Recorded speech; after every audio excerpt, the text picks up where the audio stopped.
Let's start from the back, because that's where this new Prelude really sets the tone. The rear design is clean, wide, and seriously athletic.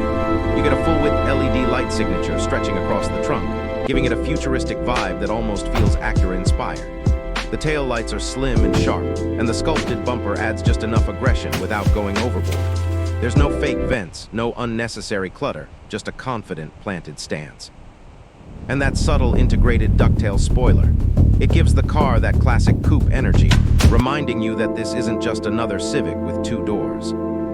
Now here's a question for you. Do you prefer aggressive, over-the-top sports car styling or this cleaner, more mature performance look?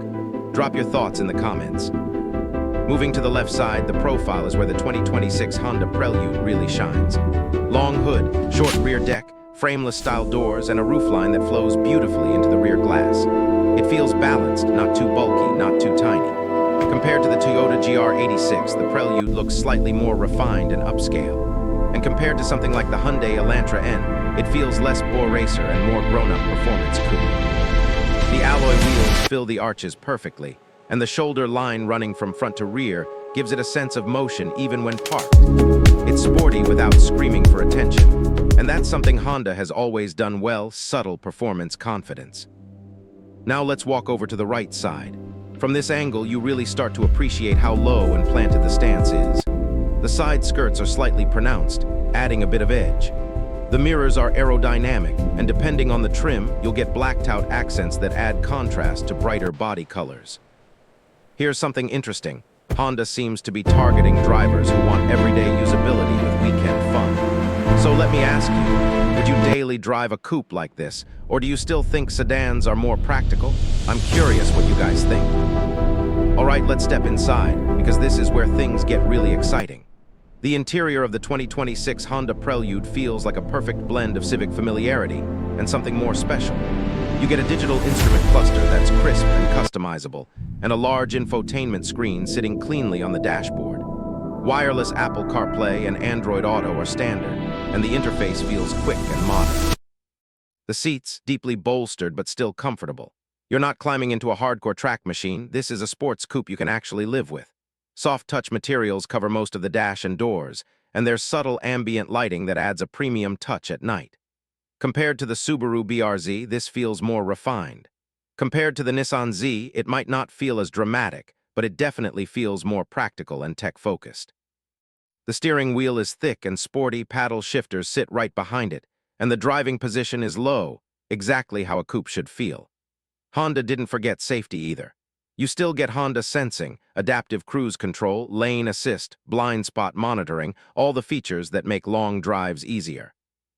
Now let's talk about what really matters: the engine. The 2026 Honda Prelude is expected to come with a hybrid-assisted powertrain, likely pairing a 2-liter engine with electric support. That means instant torque, improved fuel economy, and smoother acceleration. It may not be chasing massive horsepower numbers like the Nissan Z, but it's aiming for balanced performance. Imagine a coupe that can hit 0-60 in the mid-5-second range, while still giving you impressive fuel efficiency. That's a sweet spot. It's quick enough to have fun, but not so extreme that it becomes uncomfortable or expensive to maintain. And knowing Honda, the chassis tuning will probably be razor sharp. Think tight steering, predictable cornering, and that signature Honda driving feel. Here's another question. Would you prefer this hybrid performance setup, or do you wish Honda brought back a high-revving turbo VTEC engine instead? Be honest. Now let's talk price, because this is where the 2026 Honda Prelude could become a real game-changer. If Honda positions it somewhere between $30,000 and $38,000 depending on trim, it lands perfectly between affordable sports cars like the GR86 and higher-end options like the Nissan Z. And considering the tech, hybrid efficiency, and Honda reliability, that pricing would make it extremely competitive. You're getting coupe styling, modern technology, strong performance, and everyday usability, all without stepping into luxury brand territory. That's a formula that could attract both young enthusiasts and older drivers who remember the original Prelude days. And let's be real, Honda bringing back the Prelude name carries emotional weight. This isn't just another new car launch. It's a revival, a statement, a reminder that Honda still knows how to build something fun. So what's the final verdict? The 2026 Honda Prelude doesn't feel like a nostalgia gimmick. It feels calculated, smart, balanced. It's not trying to dominate the horsepower wars. It's not trying to be the loudest car on the street. Instead, it's focusing on precision, efficiency, and daily drivability with a sporty edge. It's the kind of coupe that could realistically fit into your life: commute during the week, canyon runs on the weekend, road trips without back pain, and decent fuel savings at the pump.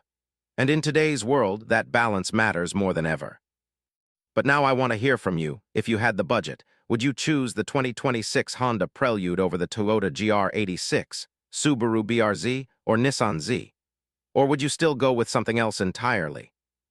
If you enjoyed this deep dive into the 2026 Honda Prelude, make sure you hit that like button, subscribe to Drive Zone Meter, and turn on notifications so you never miss our latest reviews and car breakdowns. We've got more exciting automotive content coming your way, and trust me, you don't want to miss what's next.